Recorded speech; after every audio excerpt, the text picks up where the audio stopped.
જય જવાન જય કિસાન. તો આજ આપણે ઘણા દિવસે આપણે મકાનમાં બધું કામ બતાવશે. થોડા દિવસ પહેલા ઇન્સ્ટાગ્રામમાં બતાવ્યું તો પણ યુટ્યુબમાં આખું ઘર બતાવશે ને ઓબા. હવે બની રહેવા આવ્યું છે શું ભાઈ સાફ નહીં કરતી તું?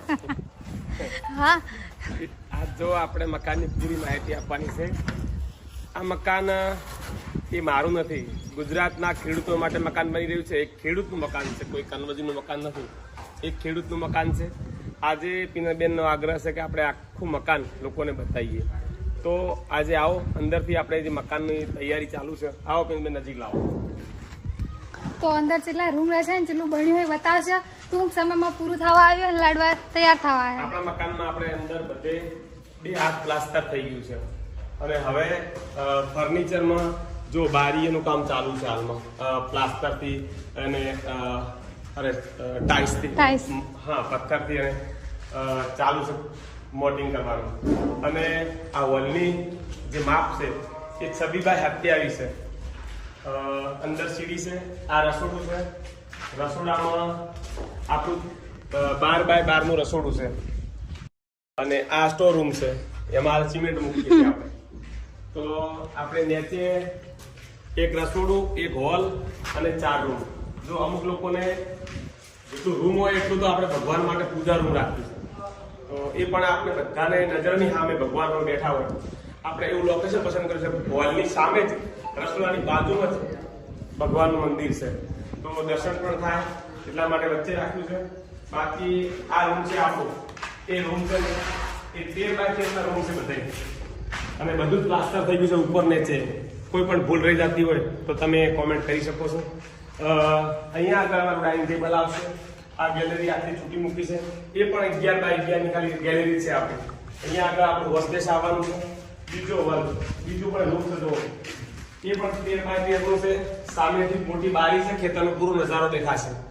અને આ આપણું બીજું રૂમ છે. આ તમારું? આ 3 રૂમ છે.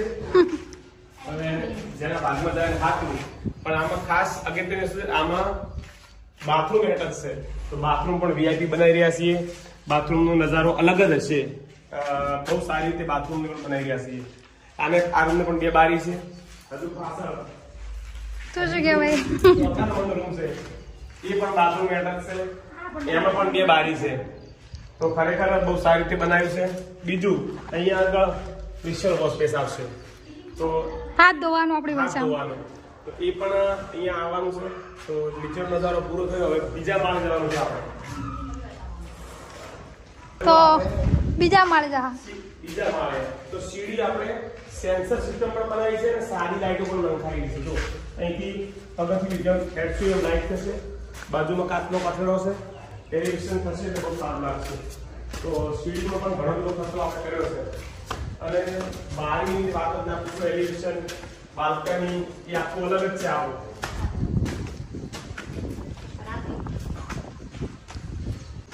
આ જો બીજો માળ. આપણા મકાનમાં કોન્ટ્રાક્ટર અને આર્કિટેક્ટ બંને રાખેલા છે, કારણ કે એન્જિનિયર પણ હતા. તો જો આ અહીંયા કાચનો પટડો આવે છે, આ પણ બાલ્કની છે. અહીંયા આખું કાચની બારી આવશે, હજુ કાચનો પટડો બહાર આવશે. અને આ પણ બાલ્કની છે મારી. તો અહીંયા પણ કાચનું પેનલ આવશે, બહાર ફરી કાચનો પટડો આવશે. આ બાજુ પણ બધી તૈયારી થઈ ગઈ છે. પેલી બારી એ ખુલશે નહીં, કાચની બારી આવશે હવા ઉજાસ માટે. અહીંયા એક મજબૂત સારું ઝુમર. તો આજના વિડીયોમાં ખાસ જેની પાસે કોઈ પ્રોડક્ટ હોય, ઝુમર હોય સારું, તો એ પણ કોમેન્ટ કરી શકે છે. કોઈ પાસે સારું ફર્નિચર હોય એ પણ સારી કોમેન્ટ કરી શકે છે. અને કોઈ સારા કલર કરવાવાળા હોય, માણસોનો નહીં હોય મકાનનો, તો એની પણ મારે જરૂર છે. તો ખરેખર જે પણ લોકોને મારો કામ અનુકૂળ આવે એ કોમેન્ટ કરજો. અને તમારો કોઈ ધંધો હોય તો એની પણ કોમેન્ટ કરી શકો. જો ઉપર પણ રસોડું છે, બાજુમાં અમે એક બાળકો માટે આ રૂમ બાળકો માટે છે. ભણવાનું પીનો રૂમ તો નીચે ગયો. આ ઓફિશિયલ કામ અને બાળકોને ભણવા માટે સ્પેશિયલ રૂમ છે આવ્યા. બીજો એક મોટો હોલ બનાવ્યો છે, જેમાં ખેડૂતો માટે કે 8 થી 10 ખાટલા રહેશે એની અંદર. અને આપણા ખેડૂતો આવશે તો ગેસ્ટ એમને આરામ કરવા માટે આ રૂમ ઘણો મોટો લાગે ને, ખૂબ મોટો રૂમ વિસ્તાર બનાવી છે. તો 8 થી 10 ખાટલા આવશે અને ખેડૂતો અહીંયા શાંતિથી આરામ કરશે. રાત્રે રોકાણ કરવું છે તો પણ હોટલમાં રહેવાની કોઈ જરૂર નથી. અને બારી ઉજાસ માટે પણ જબરજસ્ત બનાવ્યું છે.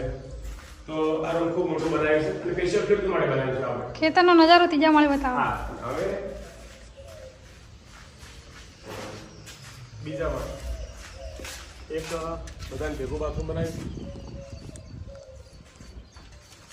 અને જો બધી દિવાલો ઉપર આપણે આ પથ્થર ફિટ કરાયો છે. ચમ આનાથી દિવાલનું આયુષ્ય વધે, દિવાલ પાણી પડે તો બગડે ના, એટલા માટે ટોટલ દિવાલો ઉપર આપણે પથ્થર ફિટ કરાયો છે. આ સીડીનું એલિવેશન થોડું બાકી છે હજુ.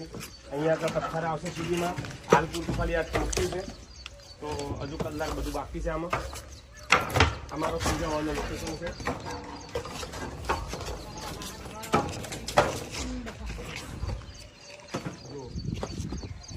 ત્રીજામાં રેન્જ આપણું ખેતર કેવું લાગે છે લોકોને બતાવો. અરે મગફળી જેવી લાગે, મેં દાડે જોઈ ને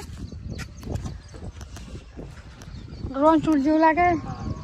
જો પણ બધી દિવાલો પર પથ્થર મારી દીધો છે. હવે આપણે રૂમ બનાવીએ. આ ઈટું છે મેલી મોટી ઈટું. આ 16 બાય 10 નો રૂમ છે અને હજુ દરવાજો મૂકવાનું બાકી છે ને, આ પણ 1-2 દિવસમાં કામ પૂરું થઈ જશે. અને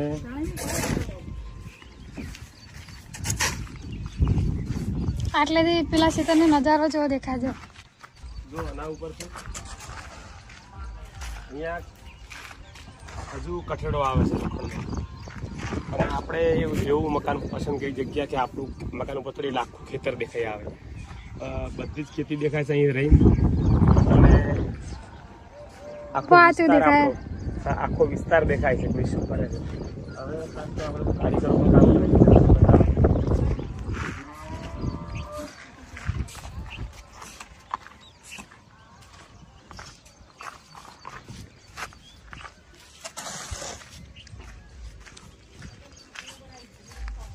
ટાઇલ્સનું ટોટલ કોમ, આ પથ્થરનું કામ આ જગદીશભાઈએ કર્યું. જગદીશજી ઊભા થો થોડા.